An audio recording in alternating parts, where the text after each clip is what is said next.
Hi, so this week I'm going to mod myself an original PlayStation 1. So I picked this old PlayStation up off eBay for £15.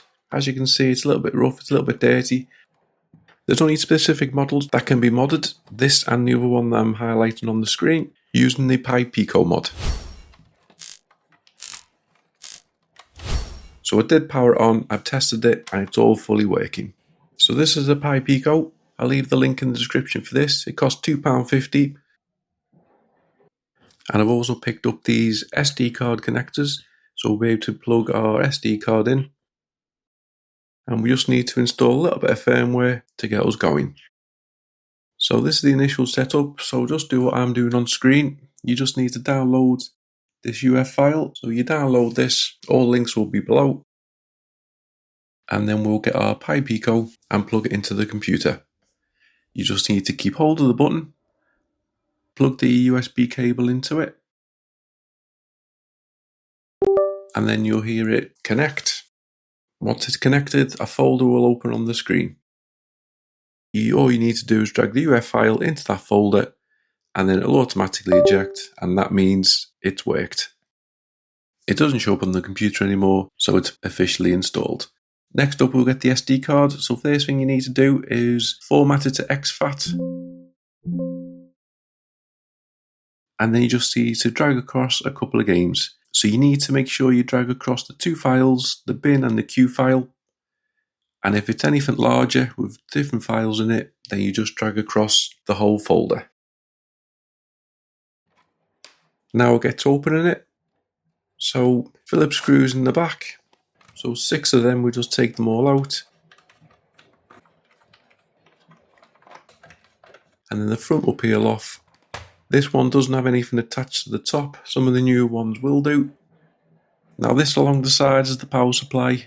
Do not be touching the power supply as it does store electricity and it will hurt. So we'll disconnect the laser. So just very carefully remove the wires. It's still fully working, so we don't want to damage this one. Now we'll also disconnect this little cable here, and then there's a couple of screws in the top, so we just remove them and then remove this metal shield. It's just clipped on, so just carefully remove it. And then this is the motherboard we need to get into, and this is the chip that we're going to be doing a few adjustments to. There's a couple of screws on the top. They're all Phillips screws, so it's nice and easy. The board in itself is not too bad. There's a little bit of dirt and cobwebs and stuff on the bottom of it, so I'm just going to quickly go over the board with a little bit of isopropyl and give it a good clean. Overall condition's pretty good, so it doesn't need much doing to it. But now we'll look at the chip that we need to do the work on. So these legs need to be lifted. So you probably could just cut them, but I think the safest way is to try and lift them.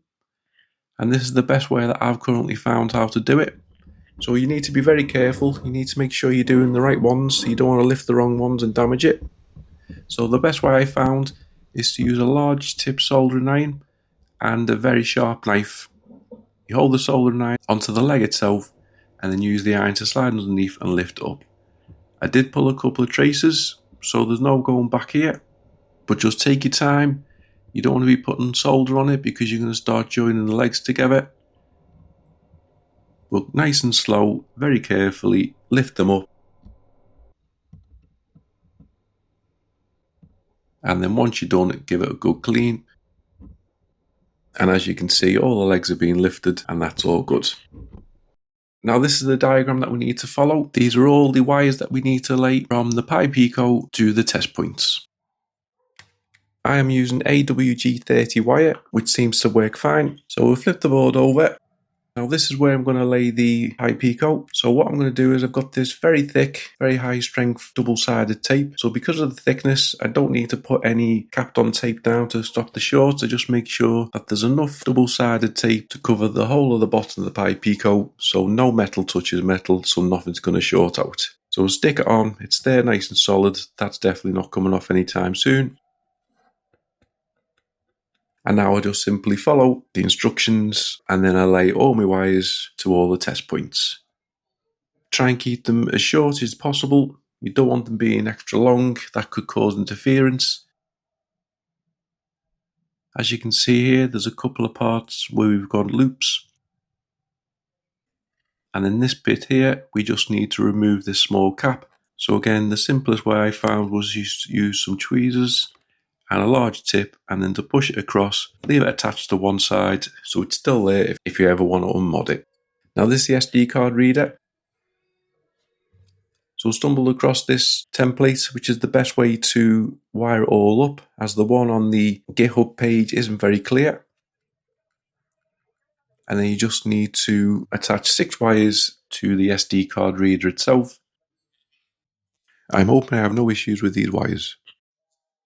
And then follow the diagram that we showed at the start, and then wire it to the Pi Pico. So we need it of some length because I obviously want to run it out into the CD reader. So it's plugged in, I turn it on. It takes a couple of seconds to load up as normal. So we get the Sony logo, which is good. We haven't totally killed it yet. And then it does this boot screen. So I've realized that the lid needs to be closed. So we'll start again. We'll hold the button down and then we'll turn it on. Keep hold of the button and make sure that it thinks the lid is closed. And then we should boot into Pico Station, which we do. But as you can see, it says no SD card, which isn't really a good sign. So there's 2 options here. Option 1, one of the solder joints isn't quite good, or option 2, which is more likely, the wires are too long and too thin. Long wires connected to an SD card cause interference and will lose the signal and won't work. So the wires are 1.5 inches, 2 inches in length, and then there you can see we've got games showing on the SD card. So we've definitely got to do something with our wires because I need longer wires than this. So we'll just load up one of the games just to make sure that they actually work. And as you can see, Ridge Racer boots up, looks great, and works as you'd expect.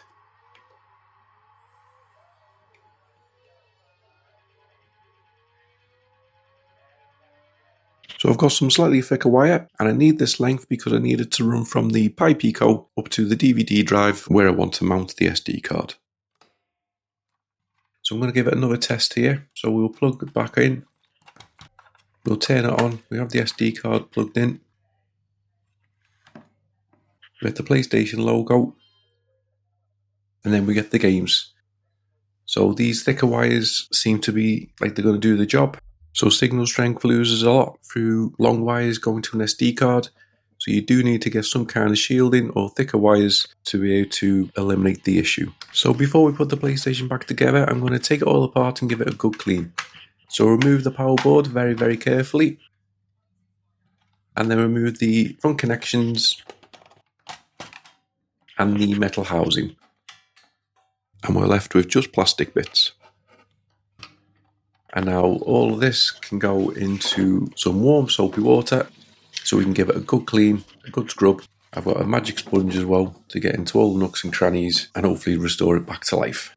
So the front connections where the controllers go, I'm just going to clean this with isopropyl.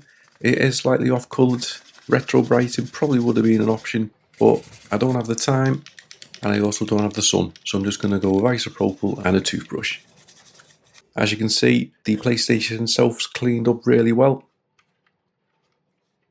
I'm just going to go over the power board itself again, just to give it a clean, get rid of all the dust. As I said, be really careful, you don't want to be touching anything, and you don't want to be getting a large electric shock from it. And then we'll give all the other parts a good clean. We'll give the CD, DVD lens a clean as well, even though we're not going to be using it. You might as well give it a clean while we've got everything out. All the metal panels that are going back in. So now get the power board back into place. So just carefully line it up and then put the 2 screws back in at the top. Put them in nice and tight. Then this metal housing pops into place as well. And then we can put the front controllers back in. There's 2 screws to go in either side. So before we put the motherboard in, I'm going to put some Kapton tape over the top of it. So this is to stop the Pi Pico from touching the metal housing at the bottom. We don't want any shorts, so make sure it's fully covered. And then we'll flip it over, pop it into place, and then have these wires out the side. So they are very tight, but it's not cutting into them. So think I've just got the right thickness of wires there. We'll put all these screws in along the top to keep the motherboard nice and secure. And this top housing goes in. So position that again. make sure you don't trap the wires in the corner. Then we've got a couple of screws around the edges. As you can see, the wires are positioned nicely, and then we'll make all the connections again. So we'll reconnect the DVD drive, 2 connections there, pop that into place. And now my plan is to have the wires routed around here.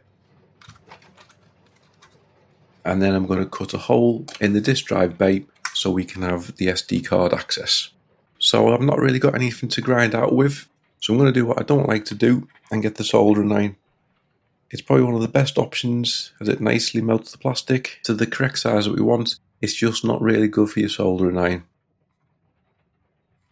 And then once it cools down, we can come with some snips and a knife and just trim away. Just take your time. You don't want a big massive hole if you don't need it. As you can see, that works and fits in okay. So we're going to pop it back together. We just need to make this one last connection at the bottom. This is the power connection to the board, and then I'll pop some hot glue where the SD card connection will go, and then we'll feed it through and then push it right down.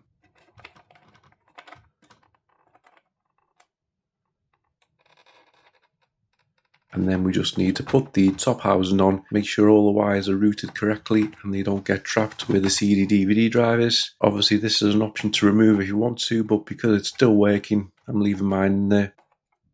I'm just popping a little bit more hot glue around the edge just so it doesn't come loose when you're removing and reinserting the SD card. So we're almost done, so I'm going to turn it on. And then, as you can hear, it is relatively noisy. So this isn't good, and to be fair, I wanted to have the DVD drive staying on it, but there's not really any need. So what I'm going to do is I'm going to disconnect it, so it's still in there. It'll still be able to be reconnected and used if anyone ever wants to remove the mod. For the moment, I'll put it back in, just not connected. And now we'll put all the screws back in. So there's 6 screws in the bottom. Just put them all in nice and tight. And as you can see, it scrubs up really nice. It's had a good clean. It's missing one of the covers off the back, but it's not the end of the world. And it's in really good condition. We've got the SD card there that just pops in and out. So it's got a 32 gig. You can put something bigger if you want to. Now we'll give it a test. So we'll plug the cable into the back. The power cable, we'll turn it on. And then as you can see on the screen, our games are showing. So the thickness and wires has worked fine, and we've got connection to the SD card. And then we'll have a little play of Newman House Racing, one of my favourite racing games on the PlayStation 1, which obviously works perfect, and I highly recommend checking that one out. So a few things that I've noticed. When you're playing a game, if you press the reset button, it will reset the console, but it will restart to that game. The only way at the moment to start a new game is to turn the console off, turn it back on, and go back to the main menu. Also, saving wise, I wasn't aware, but to save a game, I was hoping you'd be able to save it to the SD card. Again, that's not a feature at the moment, maybe something that can be developed in the future. You do need an old school memory card to be able to save it to, but obviously it's not a problem for most people. If you've got the console, then you should have the memory card to go with it. So there it is. Here's our PlayStation 1. It's in really good condition now. It's fully working. It's been scrubbed up. We've got the Pi Pico installed, which costs £2.50, and the SD card connector, which costs a couple of pence. So for literally £3, we've modded our PlayStation 1, and now we can play any PlayStation 1 games that we want off the SD card. Hopefully you enjoyed the mod. Hopefully you do it yourself. Thanks very much for watching. Please like, comment and subscribe.